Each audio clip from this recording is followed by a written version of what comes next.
La disparition d'Émile, 2 ans et demi, pourrait-elle être liée à des mésententes au sein de sa famille?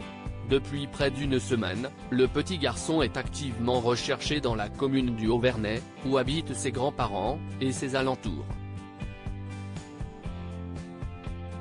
Mais aucun indice ni aucune trace de l'enfant n'a pour l'heure été trouvé, et les enquêteurs se trouvent face à un océan d'interrogations. S'il était tombé quelque part, beaucoup estiment que les chiens de la gendarmerie l'auraient retrouvé depuis longtemps. Alors que lui est-il vraiment arrivé? Dans le Figaro de ce vendredi 14 juillet, des habitants qui se sont retrouvés au seul hôtel-restaurant de la commune cherchent une explication tangible. Je sais qu'il y a eu quelques bisbilles entre les enfants. Lance timidement René, un retraité. Ces différends familiaux auraient-ils quelque chose à voir avec la mystérieuse disparition d'Émile? Les autres résidents peinent à y croire tant ces gens n'ont jamais fait d'histoire.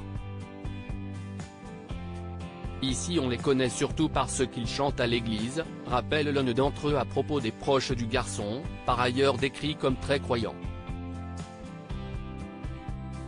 L'attitude du père d'Émile interrogé la famille a toujours été très présente pendant les premiers jours de recherche.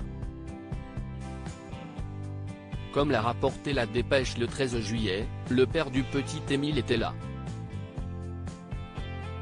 Colomban S., de son nom, âgé de 26 ans, était entouré de bénévoles et son attitude aurait quelque peu interrogé.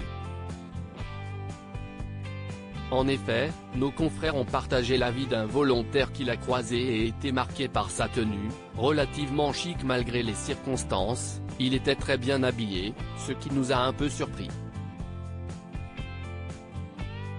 Il portait un col roulé, et pantalon de ville. Il a ensuite évoqué le comportement du jeune papa, il était très autoritaire et haussait le ton rapidement pour réprimander des gens qui n'avaient pas, selon lui, la bonne attitude. Cela a un peu surpris tout le monde. Au Haut-Vernay, dont les maisons ont été fouillées de fond en comble par les enquêteurs, on préfère croire que le petit garçon s'est égaré plutôt que d'imaginer qu'un adulte soit impliqué dans sa disparition. Le matin, Émile était allé avec ses grands-parents à la cabane que ses oncles ont construite dans la forêt. Peut-être a-t-il tenté de la rejoindre tout seul? Suggère une habitante interrogée par le quotidien depuis son balcon. Mais comment expliquer l'absence totale de traces de celui qui n'est encore qu'un bébé sur les chemins aux alentours du village?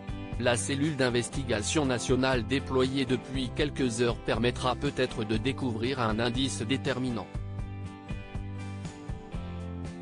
Crédit photo, capture d'écran TF1.